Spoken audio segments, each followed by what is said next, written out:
नमस्कार। धनु का आदर्श विद्या मंदिर ऑनलाइन क्लास में आप सभी का स्वागत है। आज हम कक्षा 6 सामाजिक विषय का अध्ययन करेंगे। सामाजिक विषय में पाठ प्रथम पुस्तक का नाम है हमारा अतीत का अध्ययन करेंगे। तो इस देश के नाम तक मैंने पहले वीडियो में अध्ययन करवाया। अब आगे हम अतीत के बारे में अध्ययन करेंगे। अतीत के बारे में कैसे जानें कि अतीत की जानकारी हम कई तरह से प्राप्त कर सकते हैं। इनमें से एक तरीका अतीत में लिखी गई पुस्तकों को ढूंढना और पढ़ना है। ये पुस्तकें हाथ से लिखी होने के कारण पांडुलिपि कही जाती है। अंग्रेजी में पांडुलिपि के लिए प्रयुक्त होने वाला मैन्युस्क्रिप्ट शब्द लैटिन शब्द मेन्यू जिसका अर्थ है हाथ है से निकला है। ये पांडुलिपियाँ प्राय ताड़पत्रों अथवा हिमालय क्षेत्र में उगने वाले भुज नामक पेड़ की छाल से विशेष तरीके से तैयार भोजपत्र पर लिखी मिलती है। अब ये नीचे ये पांडुलिपि है। ये अब इधर देखें कि ताड़पत्रों से बनी पांडुलिपि का एक पृष्ठ है। ये रहा पृष्ठ, ये पृष्ठ है। ये पृष्ठ है कि यह पांडुलिपि लगभग 1000 वर्ष पहले लिखी गई थी। जिस किताब बनाने के लिए ताड़ की पत्तों को काटकर उनके अलग अलग हिस्सों को एक साथ बांध दिया जाता था और भुज पेड़ की छाल से बनी ऐसी ही एक पांडुलिपि को तुम यहाँ देख सकते हो। अब हम आगे चलते हैं कि इतने वर्षों में बनी गई पांडुलिपियों को कीड़ों ने खा लिया तथा कुछ नष्ट कर दी गई। फिर भी ऐसी कई पांडुलिपियाँ आज भी उपलब्ध है। प्राय ये पांडुलिपियाँ मंदिरों और विहारों में प्राप्त होती है। इन पुस्तकों में धार्मिक मान्यताओं व व्यवहारों, राजाओं के जीवन, औषधियों तथा विज्ञान आदि सभी प्रकार के विषयों की चर्चा मिलती है। इनके अतिरिक्त हमारे यहाँ महाकाव्य, कविताएं तथा नाटक भी हैं। इनमें से कई संस्कृत में लिखे भी मिलते हैं, जबकि अन्य प्राकृत और तमिल में है। प्राकृत भाषा का प्रयोग आम लोग करते थे। अब प्रश्न यह बनता है कि पांडुलिपि किसे कहा जाता है। तो अतीत की पुस्तकें हाथ से लिखी होने के कारण इन्हें पांडुलिपि कहा जाता है। अब अगला प्रश्न यह बनता है कि पांडुलिपि को अंग्रेजी में कौन सा शब्द व्यक्त करता है। कि अंग्रेजी में पांडुलिपि के लिए प्रयुक्त होने वाला शब्द मैन्युस्क्रिप्ट है, जो कि एक लैटिन शब्द है जिसमें मैन्यू शब्द का अर्थ हाथ है। अगला प्रश्न यह बनता है कि पांडुलिपियाँ प्राय किस प्रकार तैयार और लिखी जाती थी। तो हम कहेंगे कि पांडुलिपियाँ प्राय ताड़पत्रों अथवा हिमालय क्षेत्र में उगने वाले भुज नामक पेड़ की छाल से विशेष तरीके से तैयार भोजपत्र पर लिखी जाती थी। अब अगला प्रश्न यह बनता है कि आजकल पांडुलिपियाँ कहाँ देखने को मिलती है। मंदिरों और व्यवहारों में कहाँ देखने को मिलती है। मंदिरों और व्यवहारों में हमें देखने को मिलती है। अब अगला प्रश्न यह बनता है कि पांडुलिपियों में किस प्रकार के विषयों का उल्लेख मिलता है। तो धार्मिक मान्यताओं व व्यवहारों, राजाओं के जीवन, औषधियों तथा विज्ञान आदि सभी प्रकार के विषयों का उल्लेख मिलता है। अब हम आगे चलते हैं कि हम अभिलेखों का भी अध्ययन कर सकते हैं। ऐसे लेख पत्थर अथवा धातु जैसी अपेक्षाकृत कठोर सतहों पर उत्कीर्ण किए गए मिलते हैं, मतलब खुदवाए गए मिलते हैं। उत्कीर्ण का मतलब खुदवाना। कभी कभी शासक अथवा अन्य लोग अपने आदेशों को इस तरह उत्कीर्ण करवाते थे जो ताकि लोग उन्हें देख सके, पढ़ सके तथा उनका पालन कर सके। कुछ अन्य प्रकार के अभिलेख भी मिलते हैं जिनमें राजाओं तथा रानियों सहित अन्य स्त्री पुरुषों ने भी अपने कार्यों के विवरण उत्कीर्ण करवाए हैं। उदाहरण के लिए प्रशासक लड़ाइयों में अर्जित विजयों का लेखा जोखा करते थे। कौन करते थे?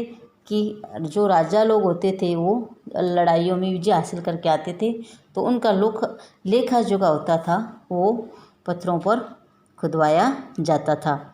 अब आगे बढ़ते हैं। क्या तुम बता सकती हो कि कठोर सतह पर लेख लिखवाने के क्या लाभ थे? ऐसे करवाने में क्या क्या कठिनाइयाँ आती थी? अब ये अभिलेख है। तो इसके अतिरिक्त अन्य कई वस्तुएं अतीत में बनी और प्रयोग में लाई जाती थी। ऐसी वस्तुओं का अध्ययन करने वाले व्यक्ति पुरातत्वविद कहलाता है। पुरातत्वविद पत्थरों और ईंट से बनी इमारतों के अवशेषों, चित्रों तथा मूर्तियों का अध्ययन करते हैं। तो वे औजारों, हथियारों, बर्तनों, आभूषणों तथा सिक्कों की प्राप्ति के लिए छानबीन तथा खुदाई करते हैं और इनमें से कुछ वस्तुएं पत्थर, पक्की मिट्टी तथा कुछ धातु की बनी हो सकती। ऐसे तत्व कठोर तथा जल्दी नष्ट न होने वाले होते हैं। पुरातत्वविद जानवरों, चिड़ियों तथा मछलियों की हड्डियां भी ढूंढते हैं। इससे उन्हें यह जानने में भी मदद मिलती है अतीत में लोग क्या खाते थे।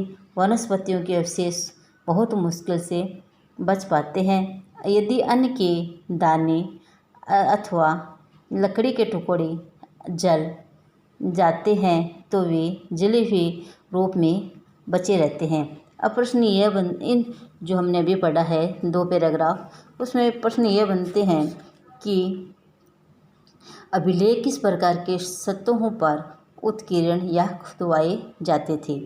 पहले पैराग्राफ में यह प्रश्न बनता है तो हम इसका उत्तर ये देंगे कि अभिलेख पत्थर तथा धातु जैसी अपेक्षाकृत कठोर सतहों पर उत्कीर्ण या खुदवाए जाते थे।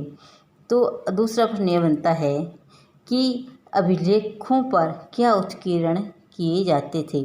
कि शासक अथवा अन्य लोग अपने आदेशों को अभिलेखों पर इस तरह खुदवाते थे या उत्कीर्ण करवाते थे ताकि लोग उन्हें देख सके, पढ़ सके तथा पालन कर सके। जैसे लड़ाइयों में अर्जित विजयों का लेखा जोखा। अब अगला प्रश्न यह बनता है कि पुरातत्वविद किसे कहा जाता है। पुरातत्वविद किसे कहा जाता है? तो यह उत्तर होगा इसका कि अतीत में बनी और प्रयोग में लाई गई वस्तुओं का अध्ययन करने वाला व्यक्ति पुरातत्वविद कहलाता है। अब अगला प्रश्न यह बनता है दूसरे पैराग्राफ का कि पुरातत्वविद किसका अध्ययन करते हैं। पत्थर तथा ईंटों से बनी इमारतों के अवशेषों, चित्रों तथा मूर्तियों का अध्ययन करते हैं। वे औजारों, हथियारों, बर्तनों, आभूषणों, सिक्कों की प्राप्ति के लिए छानबीन तथा खुदाई भी करते हैं। अब अगला प्रश्न यह बनता है कि पुरातत्वविद इस बात का पता कैसे लगाते हैं कि अतीत में लोग क्या खाते थे।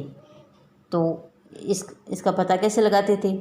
तो यह उत्तर होगा इसका कि जानवरों, चिड़ियों तथा मछलियों की हड्डियां ढूंढते हैं और साथ ही साथ वे वनस्पतियों तथा अन्न के दानों के बने हुए अवशेष भी ढूंढते हैं। अब आगे हम चले अगला टॉपिक पढ़ें। अतीत। अगला प्रश्न है अतीत एक या अनेक की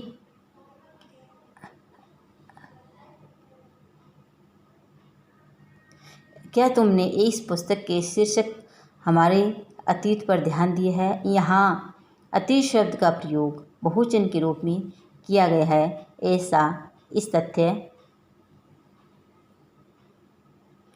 की ओर ध्यान दिलाने के लिए किया गया है। अलग अलग समूह के लोगों के लिए इस अतीत के अलग अलग मायने थे। उदाहरण के लिए पशुपालकों अथवा कृषकों का जीवन राजाओं तथा रानियों के जीवन से तथा व्यापारियों का जीवन शिल्पकारों के जीवन से बहुत भिन्न था। जैसा कि हम आज भी देखते हैं कि उस समय भी देश के अलग अलग हिस्सों में लोग अलग अलग व्यवहारों और रीति रिवाजों का पालन करते थे। उदाहरण के लिए आज अंडमान द्वीप के अधिकांश लोग अपना भोजन मछलियां पकड़कर शिकार करके तथा फल फूल के संग्रह द्वारा प्राप्त करते हैं। इसके विपरीत शहरों में रहने वाले लोग खाद्य आपूर्ति के लिए अन्य व्यक्तियों पर निर्भर करते हैं। इस तरह के भेदभाव में भी विद्यमान थे। इसके अतिरिक्त एक अन्य तरह का भेद है, उस समय शासक अपनी विजयों का लेखा जोखा रखते थे। यही कारण है कि हम उन शासकों तथा उनके द्वारा लड़ी जाने वाली लड़ाइयों के बारे में काफ़ी कुछ जानते हैं, जबकि शिकारी, मछुआरे, संग्राहक, कृषक तथा पशुपालक जैसे आम आदमी प्राय अपने कार्यों का लेखा जोखा नहीं रखते थे। पुरातत्व की सहायता से हमें उनके जीवन को जानने में सहायता मिलती है या मदद मिलती है। हालांकि अभी भी इनके बारे में बहुत कुछ जानना शेष है। अब इस पैराग्राफ में यह प्रश्न बनता है कि इतिहासकार किसे कहते हैं।